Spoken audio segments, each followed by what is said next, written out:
It's the Pint Size Podcast with PSP Karl Page, the Beef Charlie Begley, and the Casper Sam Jefferson. Let's go. Good evening, everybody, and welcome to Pint Size Streaming the Podcast, or Pint Size Podcast Live, episode 5 with myself, PSP, and my right-hand man, my partner in crime, the Casper, Sam Jefferson. How are we, Carlos? I'm good, Samuel. How are you? I feel the energy tonight. I don't know why, that music's just put me in a lovely, great mood. It's an amazing theme tune. I'll tell you what, I am some theme tune finder. I think we need to find some lyrics to it, and then we can sing ourselves out. Shall we reveal the curtain and tell everyone what we were singing just before we started? We were singing Year 3000 by Busted, I think it was, wasn't it, Casper? It was the Year 3000 by Busted. It's unique taste, but it got us in the mood, and it's good to be on. Hopefully we get a few people join us and lob some comments in. Hello and good evening to everyone. Good evening. So how's your week been, Casper? Good week, mate, good week. What can I say? Love was in the air for everyone, I think, this weekend. How was your Valentine's? Yeah, no, very good. Yeah, nice day with the missus. Any Dave and Wars? There was some Dave and Wars. I made some Dave and Wars. Got on a good book. So it was a good weekend. Yourself, how many cards did you get? Just the 5 this year. It was just, postman was a bit late because of late lockdown. So COVID. Usually it's double figures, but I'll take that. Hey, five still. 4 from beef. So I was going to say how many were from beef, but and 1 was from the Don. At the Don. Beef was on the grovel. Hello, beef, if you're listening. At the beef. We'll start this week, Casper. We've got the Ultimate Pool Champions League tonight. It's the group of death. It is Mick Hill, Dylan Leary, Declan Brennan and Shane Thompson.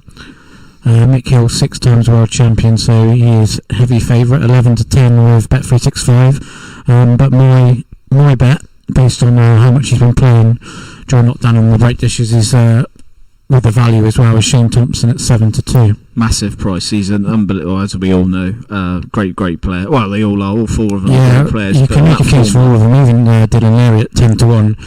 In that short format, it's a bit of a lottery. So whoever gets the you good make break. your favourite, but Declan Brennan is a very good young player as well, probably a future world champion. And obviously we know Shane's right up there. He's this last year won a money game against the world champion John McAllister. So 7-2 on that format is a hell of a price.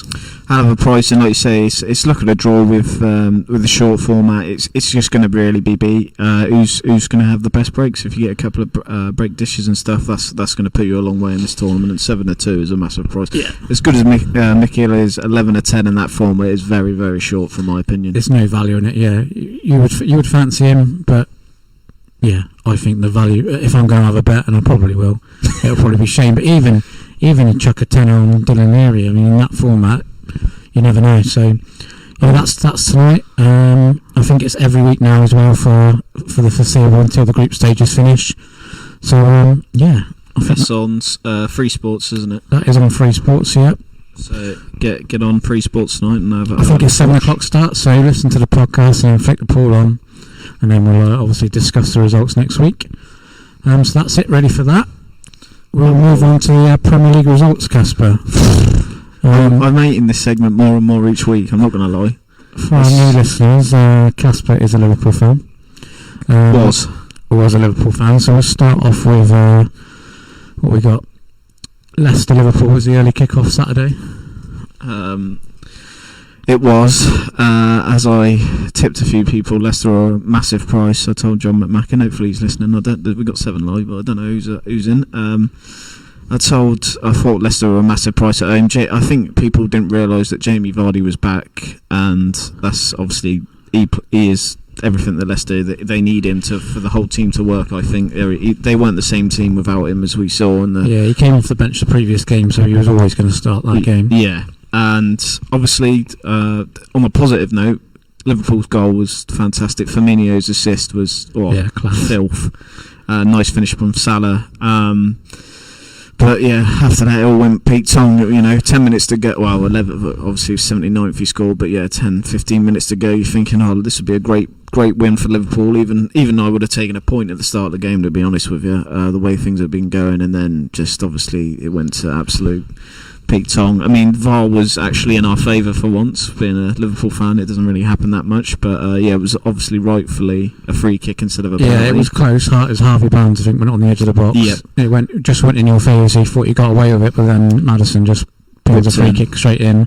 Pinged it in. And that went to VAR also on the offside decision. Yeah. I must admit, looking at it, when it first happened and the commentator said they think that's off. Yeah, said and it did look off, and obviously the commentator said they're going to give it because Firmino's foot was playing it onside. Yeah, which was really hard to pick out. So yeah, it was. It's another decision where it's another. We have these chats every week where it's very, very minimal, and I couldn't see it even on the replay. I struggled to pick his foot out of the playing him on. It was a game of where's Waldo for feet. Yeah. But yeah, it's a classic thing with Liverpool, isn't it? But I mean, it's poor defending. No matter what you say, it was a low ball in. Like, how's it got for all those many players to even go in it? I mean, you can't really blame VAR on that one. It was just poor defending. And then we get on to... Can we talk about the second goal? We'll just skip that one. No, obviously, we've got a new centre-back, Cagback. We were just saying, how has he got a deal at Liverpool, seeing out he was bought from Schalke. Schalke are pretty much bottom of the league. He's only on loan, isn't he? No, we're going to buy him.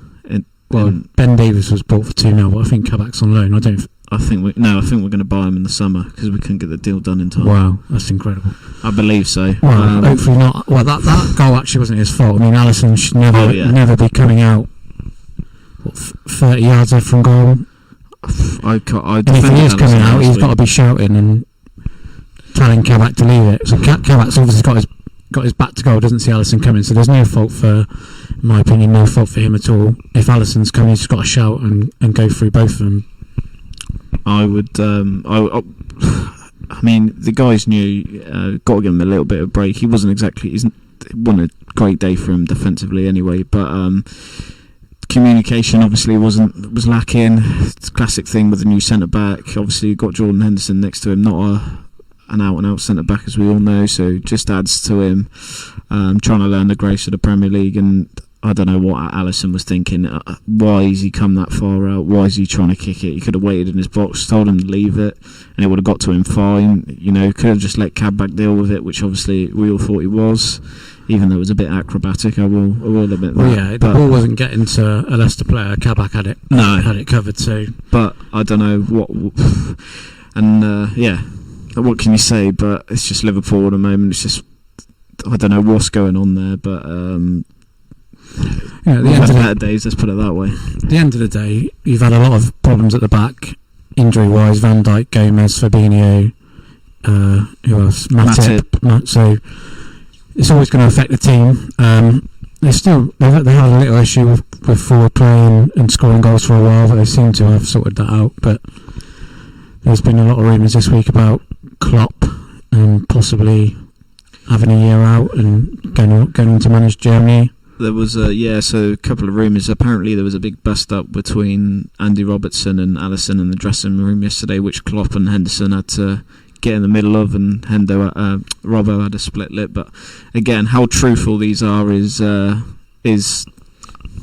to your opinion. But that's what's reported. So, but I think there's always, like anything, there's no smoke with a little bit of fire. They probably just had a bit of an argument, and Klopp's pretty much walked out. I think if any of these things do happen, and it is true, it gets on Sky Sports. They will get hold of it if that has happened, and they've not reported anything about Klopp's future or anything about this so-called fight. So I think probably someone's trying to stir it up somewhere. Obviously, when you get beat like that and mistakes like that are made in the dressing room, there will be fights or arguments. It's natural, but whether they're having a punch up or not is something else. But if he has got a split lip, we'll probably see evidence of that when Liverpool play tomorrow night. Wow, exactly. But it's a case of obviously Klopp losing his mother is, I think, adds, as it would have had any effect on any of us. It's obviously done not a great timing for well, it's never a great timing, but it just adds to things at the moment, the pressure he's feeling. So there was rumours that he was, maybe take a sabbatical to the end of the year and then come back for next season. But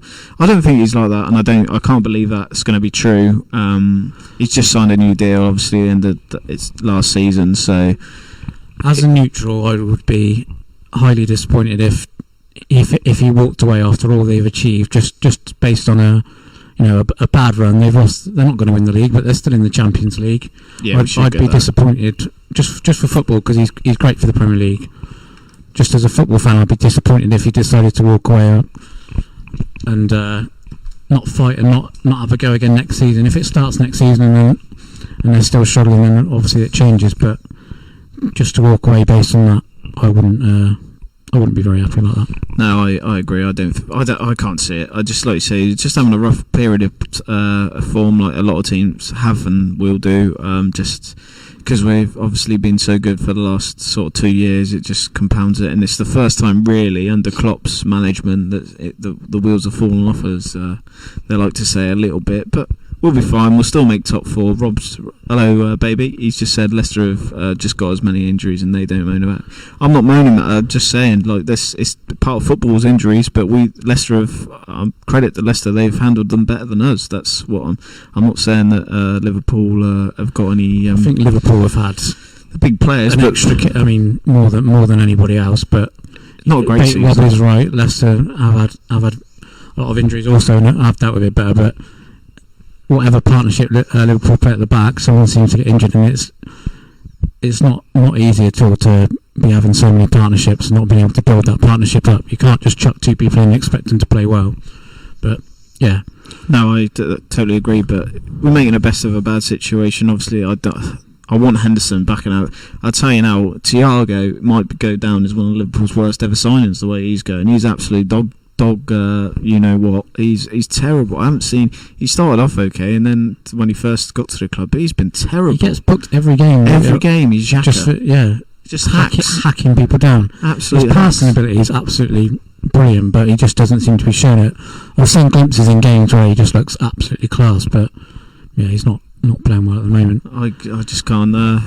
Rob thinks Salah's off as well. I mean, personally, Salah, I know he's got a great goals record, but I'm not his biggest fan. I think he scores a lot of goals, but he wastes a lot of chances. He's very, very greedy. He doesn't pass at the right times. Final ball a lot of the time is poor. I don't want him ever passing. He's terrible passing. Yeah. Just give him the ball and let him do his thing. Just let him run at defenders. It's hard to criticise someone with that amount of goals, but you can't. A lot of the times when I watch him play, I just think his final ball is poor, but put him on the end of something and he seems to finish it off. So, and I guess at the end of the day, that's what you want from your striker, to put the ball in the net.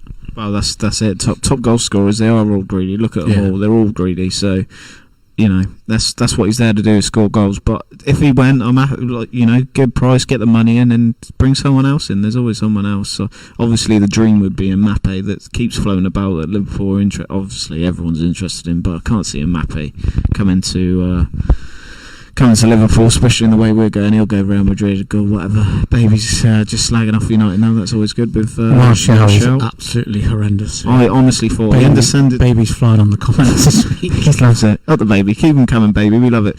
No, he's Martial in the last season was in some good form, but yeah, he's been terrible. He is horrific. Anyway, on to some other games. Big result at Crystal Palace. Burnley turning them over 3-0. That was a great. I don't know if you've seen it. Score goals either, but they don't. Did you see Matty Loudon's goal? Yeah, great. He ran from the sort of own half and flicked in a volley, didn't he? It was unbelievable goal. So that was a bit. Crystal Palace, they're another team struggling with injuries, but they are hard at the moment. And without him, they're rubbish. Yeah, they're not absolute.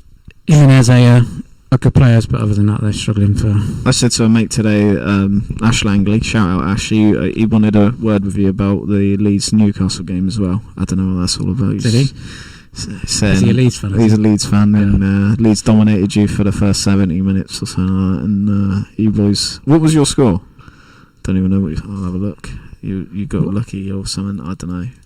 I'll get him on. He loves it. He knows everything about This it. was early on in the season. You beat when you lost 5-2. Oh, well, you're getting on there. All the best. Yeah, we got pumped. I think we all won the round 2-1 up. Let's have a look. And then got pumped. Standard. No, you went 2-all and then got pumped. Stuart Dallas. 1-0 up. 1-0 up. 2-1 down, 2-all. All the best. Anyway, that was just for him. Leeds can do that to they can. But Burn. Crystal Palace. Their starting 11's all right, but after that they are struggling with injuries. And then we had the classic Man City just rolling over Spurs. It's just standard. Gundogan's an absolute goal machine at the moment. He is unbelievable. I don't know he's the best player in the Premier League this year. I saw a stat today on Sky Sports News that he's the top scorer in Europe since sometime in December. Jesus. More than Messi, more than Lewandowski. And he's off pens now as well. Yeah. Because a few of them were pens. Rodri took it at the weekend, and he only just. Pep said it was a rumour that Edison was going to take it, and he sort of made his way up. Yeah, they bottled it, and apparently I can't remember which. I think it was Paddy Power paid out that he would score during the game. I think it was like 9-2. Yeah, Edison to score any time was like 9-2, and they paid out. Mental. Unbelievable. They love it, old Paddy. They must have just had a They like paying out, don't they? They do like paying out. Brighton Villa, I watched that game. Brighton, right? For anyone, it was actually a decent game. And I'll tell you what, Brighton are a very good footballing team, but they just struggle with goals.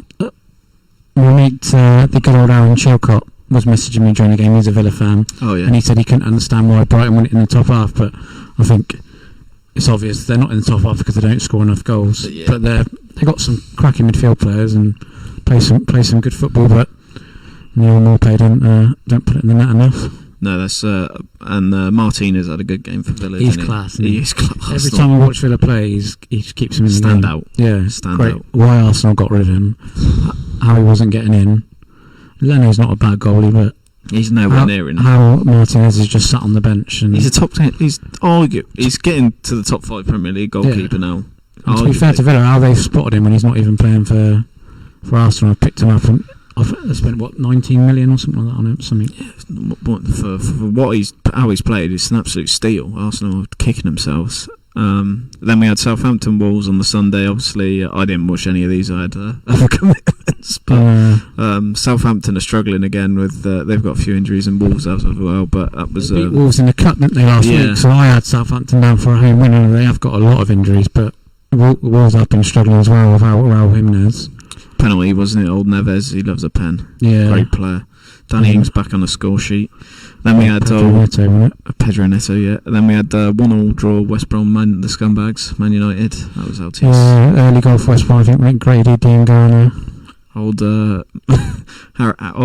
Breeze Blockhead himself, Harry Maguire. How no other team in the Premier League will come here and get 10 shots or something at West Brom, and every team that's been there has done it. He chatted some rubbish, but it was a great goal from Fernandes. I won't lie, absolute great class. Another VAR moment where when he got a pen and they got taken off. Yeah, and then Maguire was having a moan about that as well. But he's brilliant. I love that it happens to Maguire because he is horrific. I love it. He's brilliant. And then Arsenal, the two footballing teams really. Arsenal against Leeds. Aubameyang hat-trick, first hat-trick in the Premier League for Aubameyang, that is. It's a long time coming, really, hasn't it, for him? He's finally he had a terrible start to the season, but the last sort of month he's picked it up, scoring a lot more goals. And without Arsenal need him scoring. If he starts scoring like he has been, then they'll fly up they that don't table. Score a lot of goals because Lacazette don't score, does he? He's poor. It's strange with them because they Lacazette and Aubameyang can't play in the same team, I don't think. And Saka again. When they play Lacazette, they obviously play him down the middle, and then Aubameyang plays out from the left, doesn't he? But I think with his pace, I'd want to be having him down the middle, really. Yeah, Lacazette doesn't offer you anything, really. He has a run now and again where he scores a few consecutive games, but I don't rate him. No, I don't rate him at he's all. okay, but he's not. I don't know, something. I'd rather have Joel Linton. Absolutely. Fulham, big win for Fulham. I'll tell you what, they are not out of it. It's not good for Newcastle. They are not out of it. We're obviously playing tonight away to Chelsea, so that's Get on Chelsea, put everything you own on them. 1 to 5. Josh Maja, which he is a goal scorer. Well, he was at Sunderland when he. I don't know if you've seen. Have you seen his Sunderland? He was on that as a young lad and went to Bordeaux in Ligue 1. Still scored goals, and I tell you what, you need a goal scorer to stay up, and he might just be the bridge. Yeah, I think I've said this before. Out of the bottom 3 teams, they all struggle to score goals, and that's why they've got no hope. But Fulham were the one team that invested in, have brought someone in that could be decent. Newcastle now looking over their shoulders because we're same games as Fulham, but we're 7 points behind, 7 points ahead. Evening pennies. Evening. We're not as experienced as you on the old mic. He's used to having other things in his hands. Bless him, old Carlos. Anyway, yeah, Fulham. They're the only one. I think Newcastle. It's still a long way to come for Fulham, but like you say, they're the only team down there who've got a chance of staying up. And if they keep scoring goals, you never know. Craven Cottage ain't an easy place to go. They play all right football. Scotty Parker's got them playing okay. He's done a decent job with the team they got, and they are the one team that have got an outside chance. Newcastle will get beat tonight, so that will be Fulham will have a game in hand. They'll win that game in hand. They're only 4 points behind. Callum Wilson's now out for 6 to 8 weeks, so Joe Linton step up. We are in a bit of soup, and West Brom and Sheffield United are absolute dust. Get rid of them; they're gone. So it is Fulham. It's between Fulham, probably Fulham, Burnley, Newcastle. Maybe Palace might get dragged into it. Current form. Yeah, they might get dragged in, but yeah, it's going to be interesting with you boys with no Wilson. So there's 2 games tonight as well. West Ham 0-0 with Sheffield United at the moment after almost half an hour, and then like I said, Newcastle away at Chelsea tonight, which is banker home win. Joe Linton hat-trick. Well, I'd be nice to see it, but without Wilson, we're struggling. Almiron's on a bit of form at the moment. You need him to Miggy. God, up the Almiron. But yeah, other than that, mate, we're struggling. So I would bite your hand off for a point. That is for sure. And then a couple of games on Wednesday. Burnley, Fulham again, another big game for Fulham there, and then Everton, Man City. I mean, and Man City will just roll them over, and that is. Well, it's Champions League this week. Champions League, yeah, in the week. We've got, you can run through those. Yeah, tomorrow night we've got Liverpool away at Leipzig and Barca at home to PSG, which is a decent game. Put you in on that one. I think I'm making PSG favourites because Barca are a very poor Barca team. I never like backing against Barca at home. That's the only thing, but it all depends on the price. What price are they? Let's have a look. They're even money at home, Barca. That's massive. That is massive. 23 to 10 PSG. PSG ain't that good. I'll tell you what is a good bet is Leipzig at almost 2 to 1, 19 to 10. Oh yeah, that is a good bet. I'd be getting on that big style. Liverpool ain't winning tomorrow. We might nick a draw, but Leipzig. Actually, I'll tell a lie. Leipzig plays football we like to play. It's both. It is at neutral venues though, so that's the only.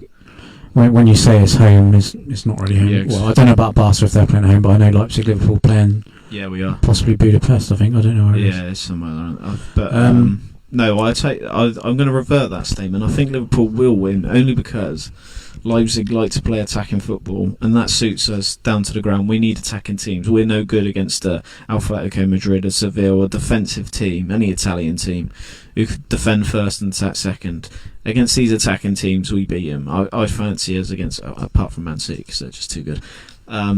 But I fancy us actually against Leipzig, but I won't throw you off. Leipzig are a good price, but yeah, Barca. I fancy Barca to beat PSG if it is at home. But it's one of those I want to see the starting lineups. When you've got Messi in your team, you've always got a chance, haven't you? But I think based on how many times Barca have let me down in my bets in the last few weeks, so I'd be hesitant to back them. But Wednesday night, no English teams involved. We've got Porto against Juventus and Sevilla, Borussia Dortmund. I would go obviously Juve and Seville. That's a tough game. Yeah, Dortmund are struggling in the league. I think they won at the weekend. I think Jadon Sancho and Haaland scored. I think it was 2-1, I believe. I'll just check. But yeah, they have been struggling. 3-1 against Augsburg. But they are currently 6th in the table, way off top. Bayern 15 points clear of them. Leipzig in second, so maybe I should take that statement back about Liverpool. But I'm going to still go with Liverpool. With Champions League is different. I don't know why, but I'm just going to stay confident on that.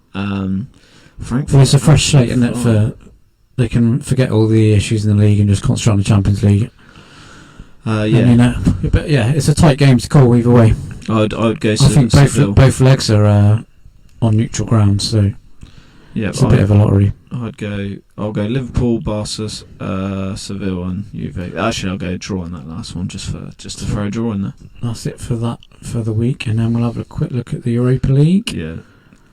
Let's see, is it Thursday night? We have got English team involvement. We've got Spurs away at RZ Pellets. If you can say where they're from, I'll give you 50 quid. That's a tough one, that is. Polish, it's got to be Eastern European somewhere, isn't it? RZ Pellet. Wow, I don't even know. Oh, looks. Solid. Great stuff this is for the podcast.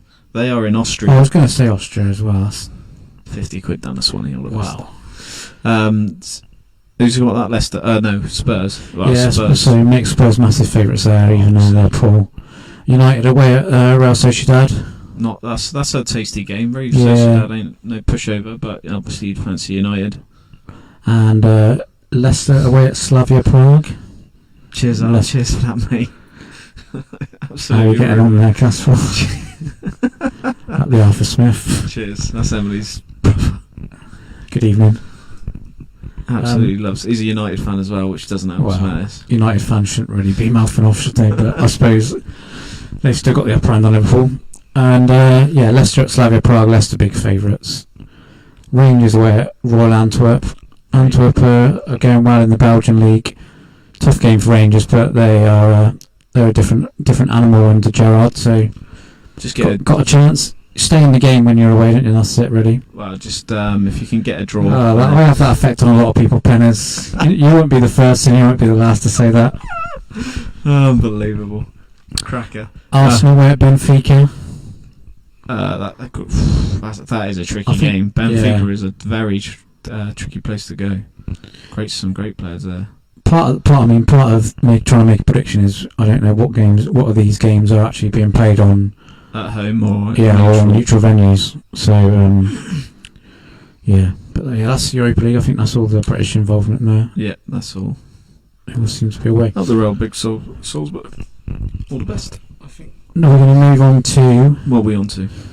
Just wanted to talk about Mike Dean and the abuse. Oh yeah. So shocking. Yeah, I mean, it was a horrific decision, one of the worst I've ever seen. But to be getting death threats and having to say he's not going to ref this week is pathetic. At the end of the day, he's human. It was a terrible decision. We all know that. VAR's it's across the board. It's not just Mike Dean. I mean, how Mike Dean and then the people at Stockley Park have spoke to each other and said, "Yeah, madness. Send him off for that." Is just PSP. I brought a special dwarf chair for the pouring just for you, mate. You'll love it. Yeah. What's Don on about? What are you playing tonight? No comment. Good evening, Donald. Donald, I need to plenty of HP on your chips, I hope. Give me some information here, Donald. He's sweating a bit after that comment. No, shocking, really. Like, obviously, I don't. A lot of people, referees, are not my cup of tea after the time of some of the decisions, but you never abuse them that bad. Like, it's shocking, really. Death threats. What are we coming to? Scam. It's a lot of it's just cowardly trolls, isn't it? It's shocking. They would not. I think almost all of the time it's just people being idiots. Not that they would go through with it, but it's still. To be sat at home getting death threats when all you've done is sent somebody off.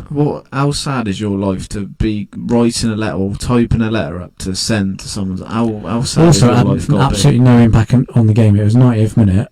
The game finished and the red got rescinded anyway. So, I'd literally. It's not as if he's cost the team 3 points and given a penalty and then sent someone off. But I mean, it all comes back to me to. Referees never have played the game at a decent level, and it's the same with the people at the FA, the people at the top who make the decisions. They just it just baffles me why we've not got ex-high players involved at the highest level to be making these decisions. Well, we had Trevor Brooking at one point, but I don't think he's there anymore, is he? But there's I totally agree with what you're saying. There needs to be it can't be all business. I don't know what half of these blokes, I don't even know where they come from. Any football fan would look at that and say he's not meant to do that. It's just obviously he's put his elbow up, but you can tell when someone's done it in an aggressive way and pulled back and swang, or just trying to put it up for whatever other reason. I mean, you can forgive Mike Dean if he's looked at it straight away and thought, well, what I've seen there is violent contact and I'm going to send him off. Yeah, that's fair enough. But then it goes. This is what VAR is for it to then go to VAR. And for them to look at it and say, Mike, I think you've got it wrong there. We've had a look at it. He's not done it in an aggressive way. It's an accidental elbow to overturn your red card.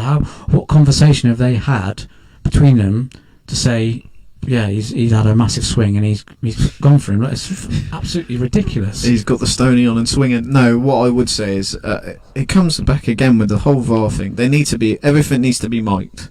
The referee needs to be mic'd. Whatever they're saying in the room doing the reviews of it all, they need to be mic'd. It's like rugby with the TMO. You need to hear it, because then you can hear exactly what's going on. You can have at least having an understanding where that decision has come from. You might not always agree with it, but some of like you say, that decision especially, I mean, what it was going through each of their minds. To be fair, Mike Dean might have been saying, look, I don't think it should be a red, and they've said, no, it's definitely a red. Look, we've seen it, enough angles, different things, and he's advised, right, okay, you've got a better angle than me and advised it. I know the referee's always got to make the final decision, but it's not at the end of the day, you don't. I always have a little bit of sympathy with the rest, because they see it in real time, sometimes not at the right angle, and this is what VAR's for, to intervene and say, we've had a look at it from multiple angles, and we've took a minute to do that, and there's no way that is a red card. I mean, I would love to hear that conversation. That's why, like, I agree with you, like in rugby and in football in other countries, they have all the refs and all the VAR people mic'd up, so you can exactly what they're saying. I love it in rugby. Yeah, rugby's the best one. When Nigel Owens is mic'd up, it's brilliant. Yeah, but that's all I've got to say. I've had enough of VAR. I've had enough of VAR. It's ruining football for me.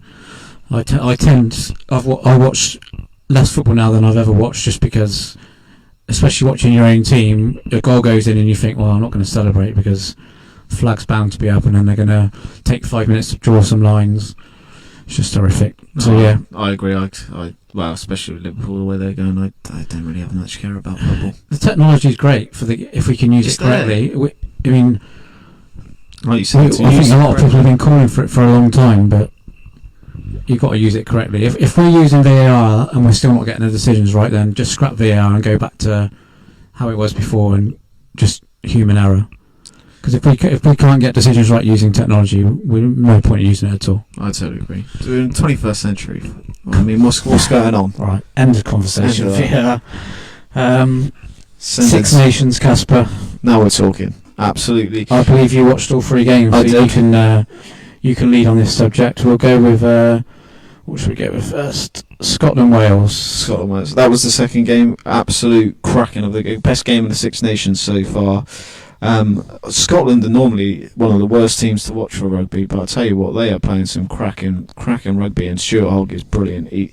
They were really attacking. I mean, the game they were winning 18-3 or something, and early on, and then Wales came back slowly into the game. Full credit to them, played really, really well, but it was one big turning point where Scotland got a red card, and that was pretty much all she wrote. But I mean, they scored a try after it to keep it entertaining. But great game. If I would say go back and watch it, but it's rugby and people don't really want to watch results they already know. But it was absolutely fantastic game. Best game in the Six Nations by far so far, and that's why I love rugby. It was just absolute cracking end-to-end stuff. Not really much kicking in territory. It was just full-on attack, trying to play the ball, which is what we all want to see. Whereas England against Italy was a bit more. I mean, England had their moments. There was a few. Johnny May's try. I don't know if you've seen it. I did see that one. Yeah, it was a great try. Unbelievable finish. Well, the finish, yeah, just absolutely launched himself into the air and managed to ground it before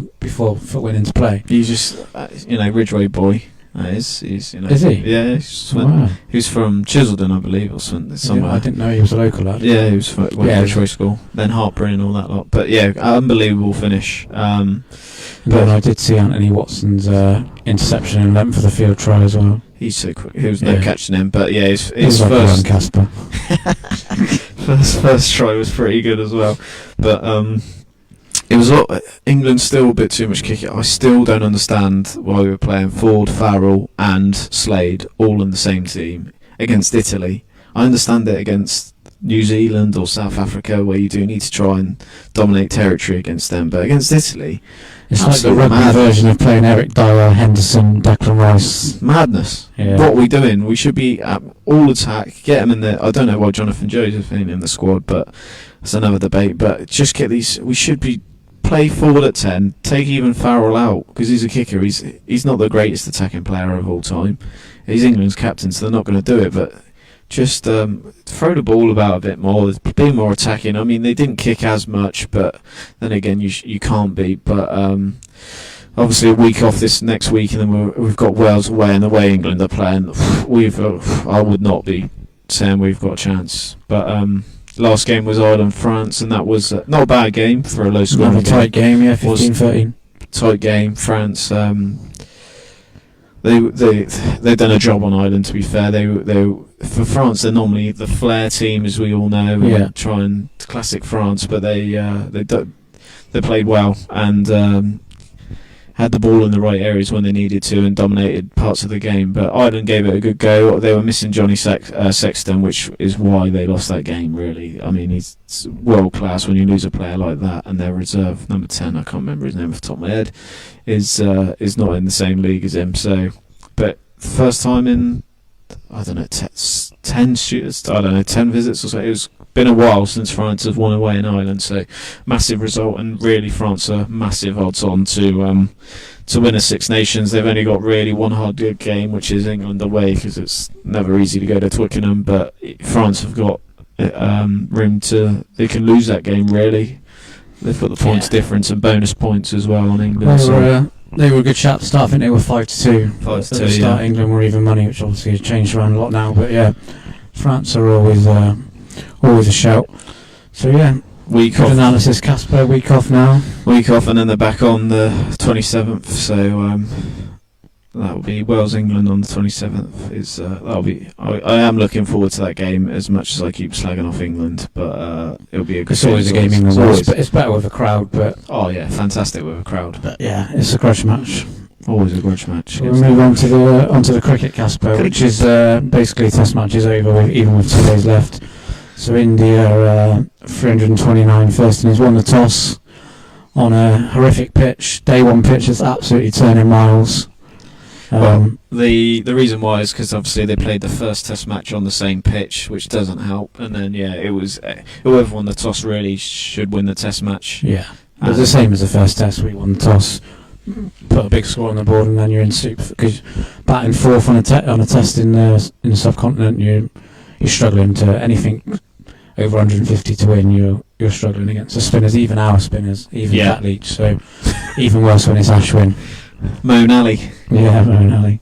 So yeah, Rohit Sharma 161 in the first innings. Great knock. He can. He's struggling in Test match cricket. He's for inconsistency, but one day player. He's absolutely class. Phenomenal. But 329. Moeen 4 for 128, and then unfortunately we were 134 all out. I think Ben Foakes 42 not out was the only one that really showed anything. Yeah, there was who got 20 out, someone got 20 out. I can't think of the top of my head. But yeah, Foakes is one positive thing about the Test matches so far is there's conversations of bringing Foakes in as the keeper permanently and letting either Bairstow or Butler bat, which is what I've been saying all along. I mean, why? Butler's better keeper than Bairstow, and he's pretty good, but Foakes is so much better. It's you've got to play your best wicket keeper who can bat, not your best batsman who can wicket keep. In Test match cricket, anyway, I believe. One day is 2020, you can get away with it, but in Test match cricket, you can't get away with it. I think the selection panel have only.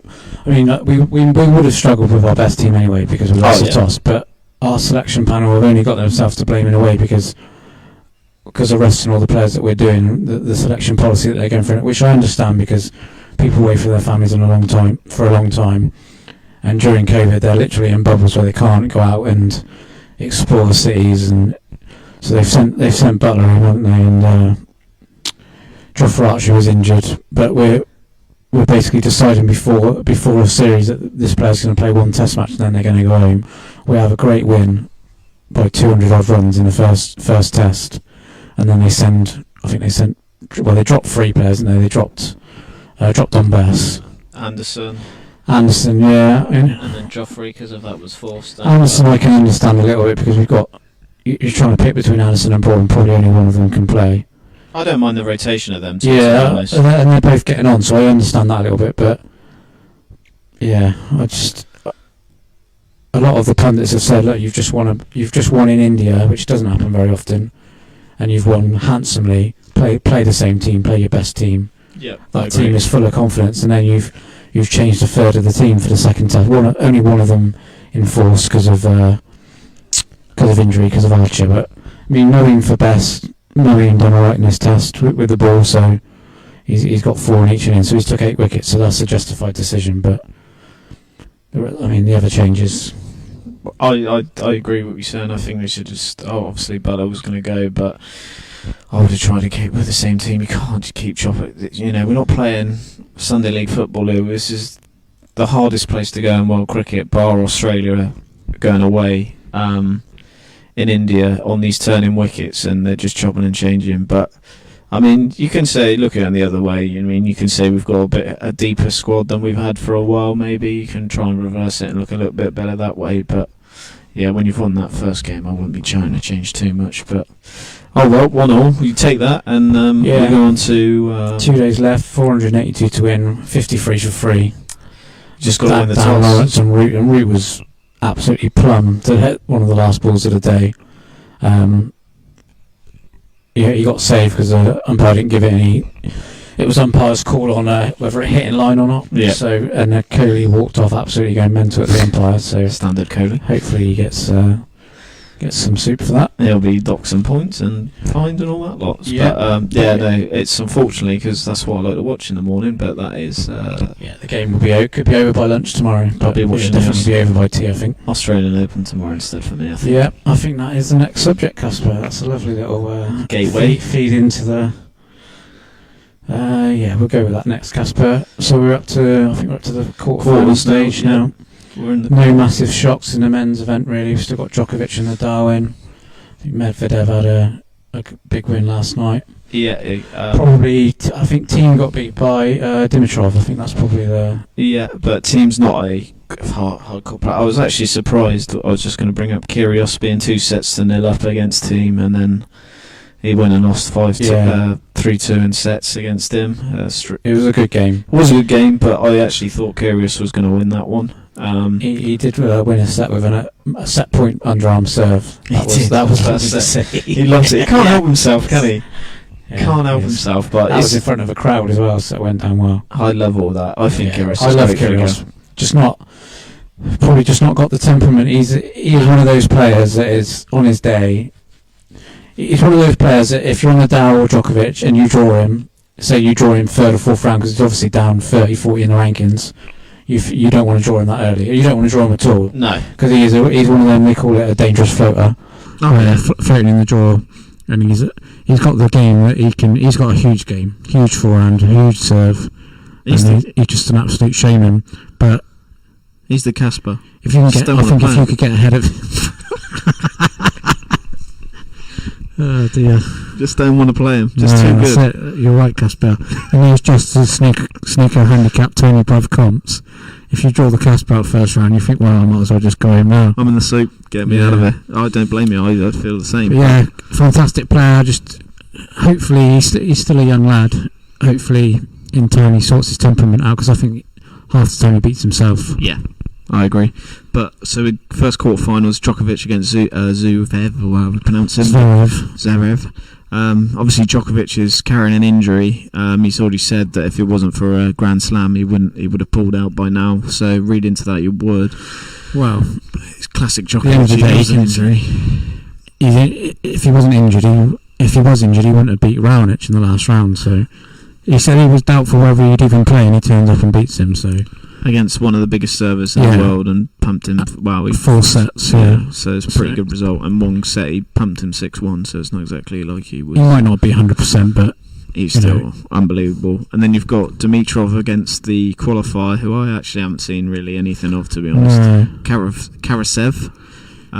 You got to make Dimitrov big favourite. Yeah. He's proven he has dropped off the last couple of years. Poor man's Federer, I like to call him. Yeah, he's graceful, very good to watch. But I'd fancy obviously him to win. And then you've got the all Russian affair, Rublev and Medvedev. I actually fancy Medvedev to win the tournament. Yeah, that's who I want to be on.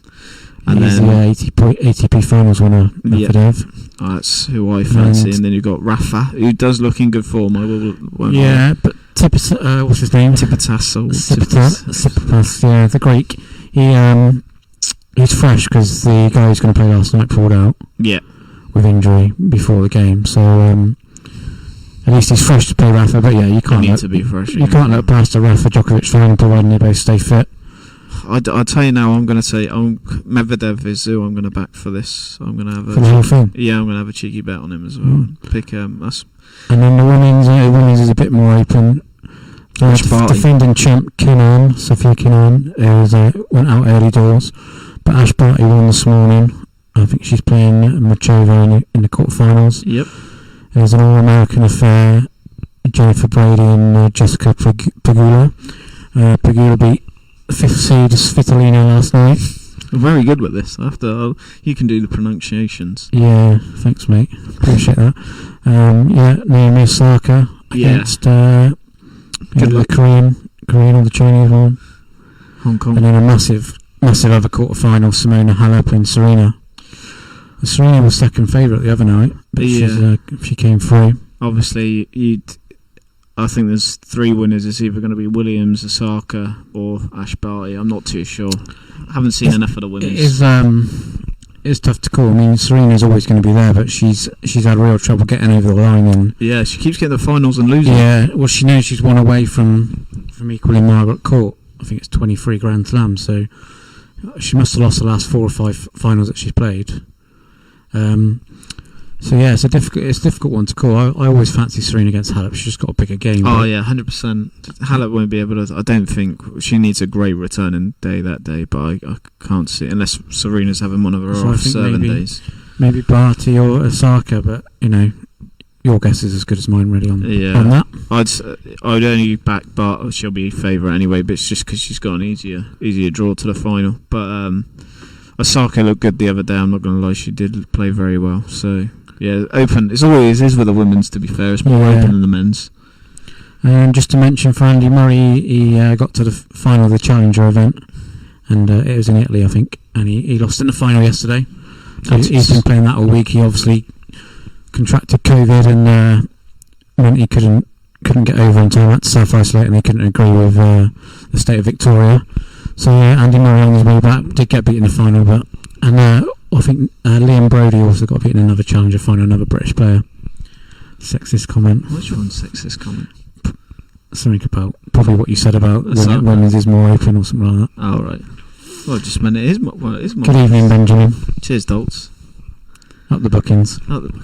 He loves the book. Any bookings floating about tonight? A couple of bookings. Could be. Moving on. West Ham won the lap as well, by the way. Half time. Shock.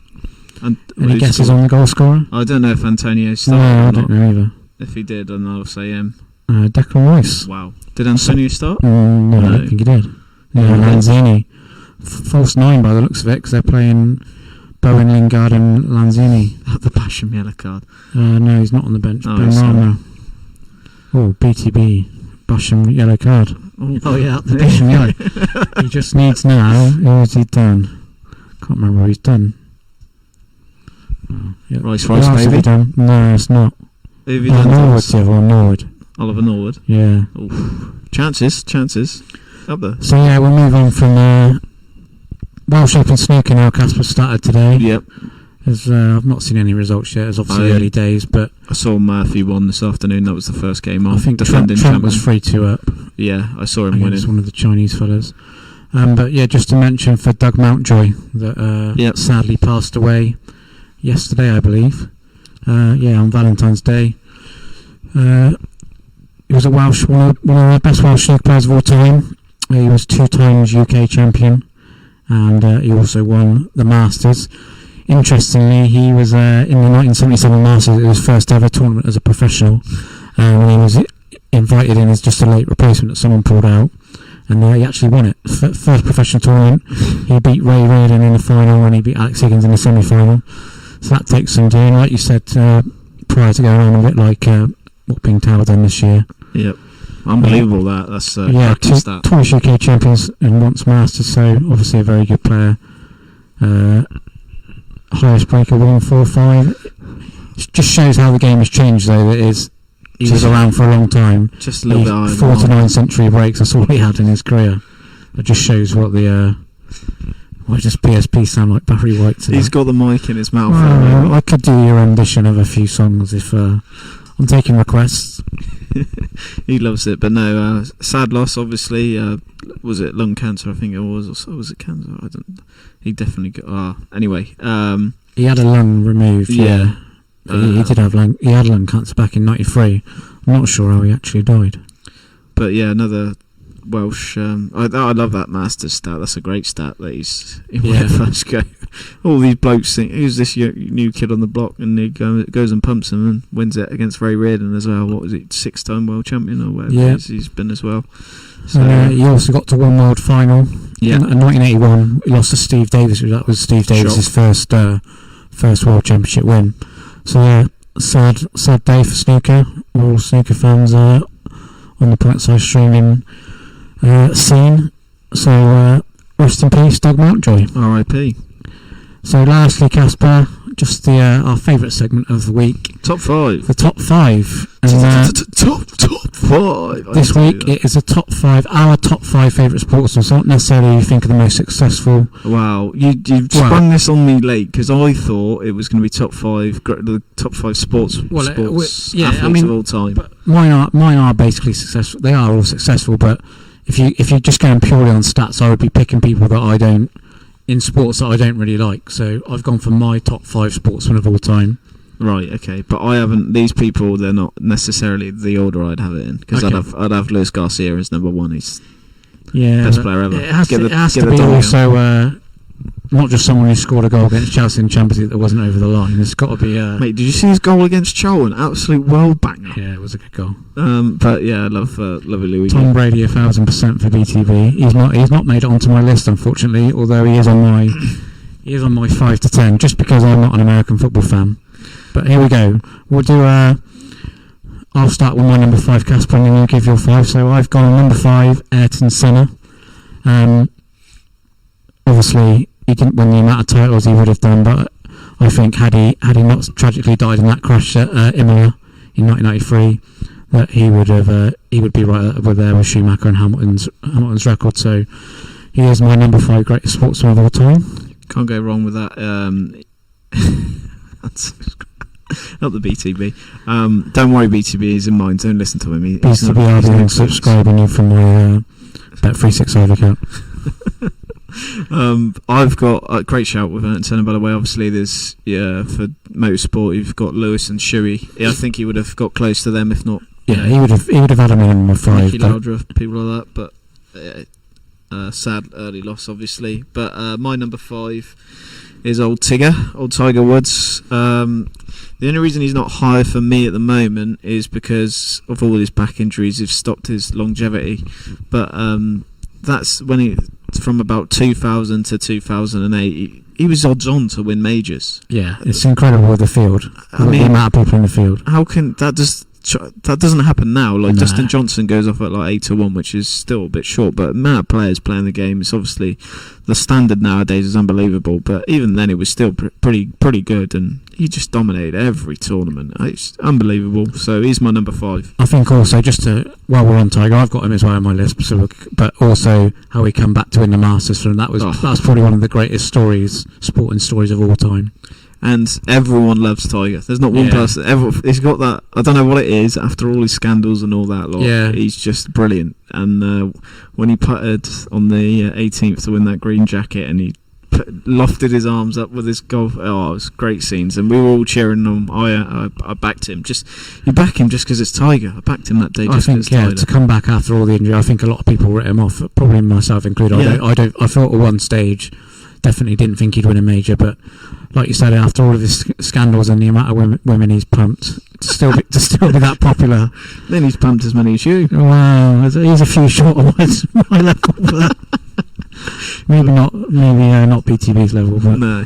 BTB, up the BTB. No, but so he's my number 5. Obviously, will he get to Nicklaus's record, Jack Nicklaus' record? He's still got time. He's still playing it, but it's looking. Just a thing similar to BTB's hole on that coat wall, which was the last time we ever played. That was the last time. Was that the time you snapped your puttering off and started walking across over holes? Probably. Or was that a different time? Probably. I think you went through 4 putters that summer, didn't you? Probably, can't deny it. But the joke thing was that one is I didn't even hit it hard. I literally leant on it, and then my fat body must have just collapsed it. All I say is up the Katsuko, got a lot to answer for. Number 4. Number 4, Casper, is for me Alan Shearer. Oh God, how was he reached top Premiership goal scorer of all time, one of England's best ever strikers. Obviously, probably biased as a Newcastle fan, but he's my favourite ever footballer. He's unbelievable footballer. Obviously, like you say, top goal scorer. He was Mr. Newcastle. Worldies after worldies. To be fair, he scored all different types of goal. I think I know he says he doesn't regret it, but obviously if he did go to United, he would have won a lot more. But he tried. Fair play to him. Can't knock him. Same as Gerrard. I think, staying at Liverpool. It's either stupid or it's loyal, isn't it? But he probably does look back with a little bit of regret that he didn't go to United, because imagine him in United's team with Beckham and Giggs. BTB, I do agree with this one. Owlsy put Shearer in the top 5 of all time, but it's Karl. He has no clue, as we all know.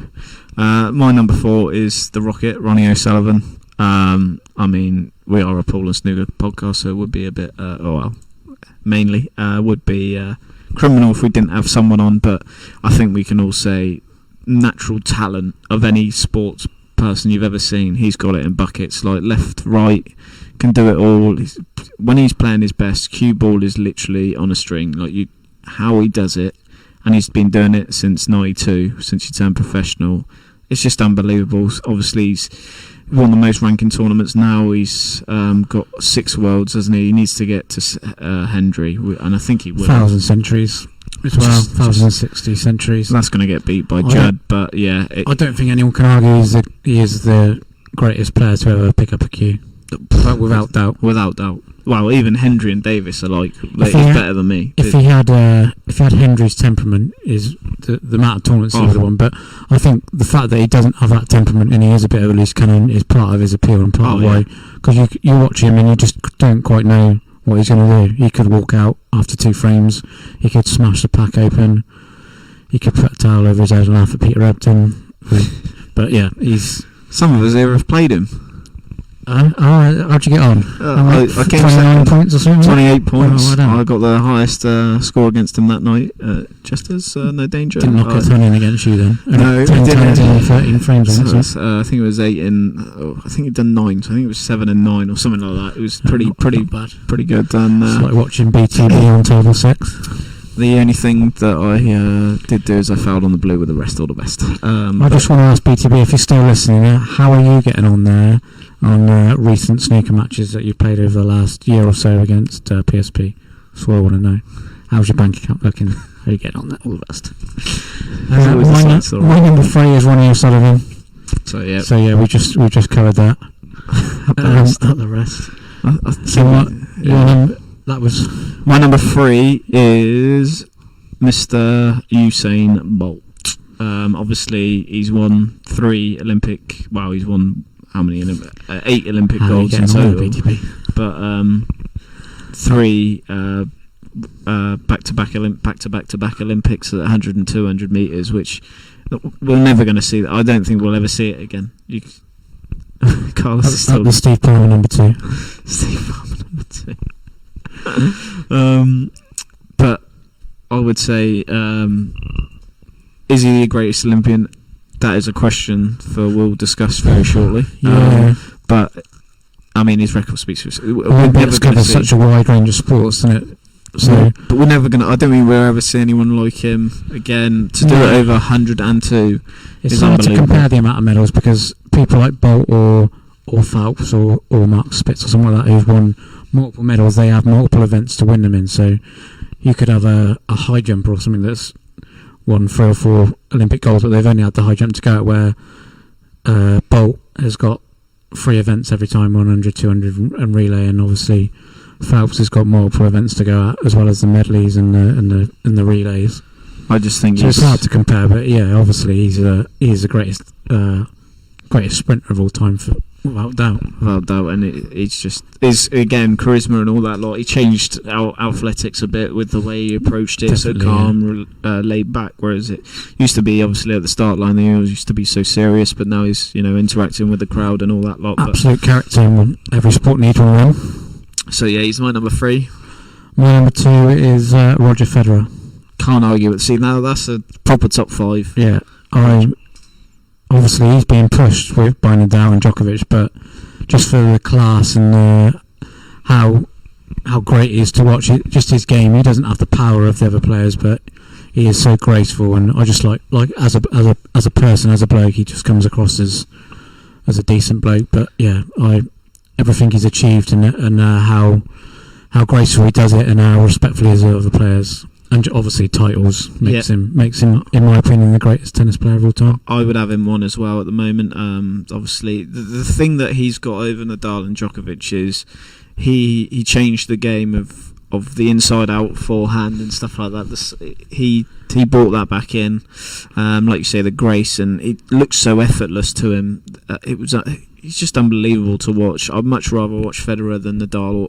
I do like to watch Djokovic second, but Nadal is just all about it's the strength, it's the power, and the spin, yeah. And he's just relentless. Like, he will never give up. He is mentally unbelievable as well. Which not saying Federer or Djokovic aren't either, but yeah, Federer is just. And he's not a young man, and he's still competing right at the top of the game. So I don't think he's going to get. He might get 1 or 2 more, but he's running out of rope, isn't he? Especially with these youngsters. Yeah, I think maybe Wimbledon might be his best bet. He's not going to win at the French, is he? So no, French is gone. I don't even know why he really bothers to play the French anymore, to be honest with you. Just.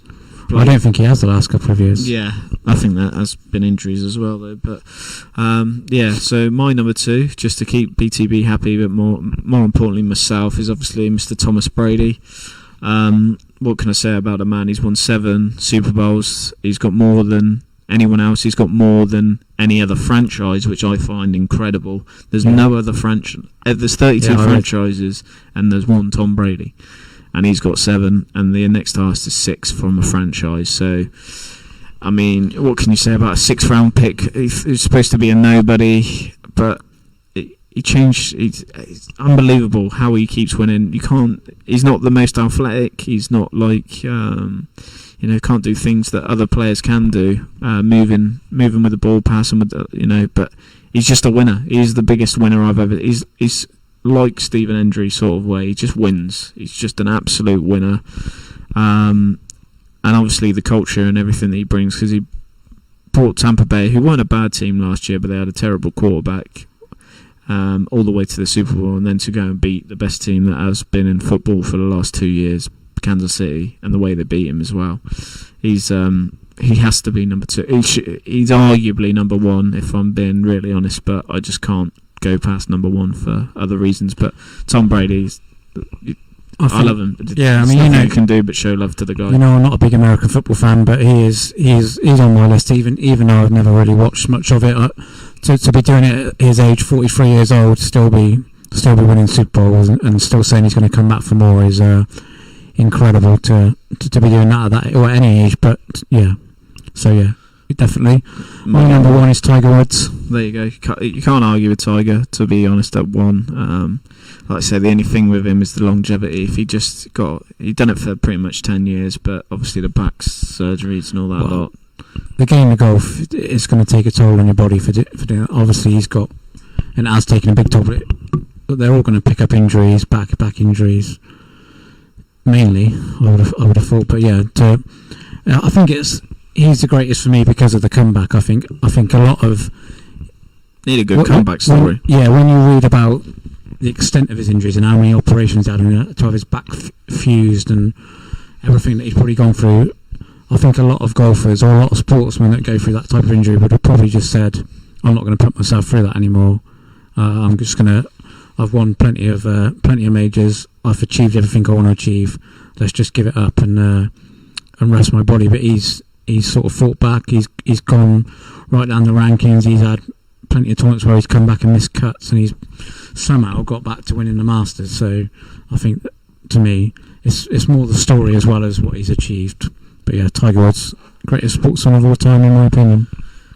And then my number one is the flying fish, the Baltimore Bullet himself, Mr. Michael Phelps. You can't go past his record. I mean, the obviously the greatest, in my opinion, the greatest Olympian.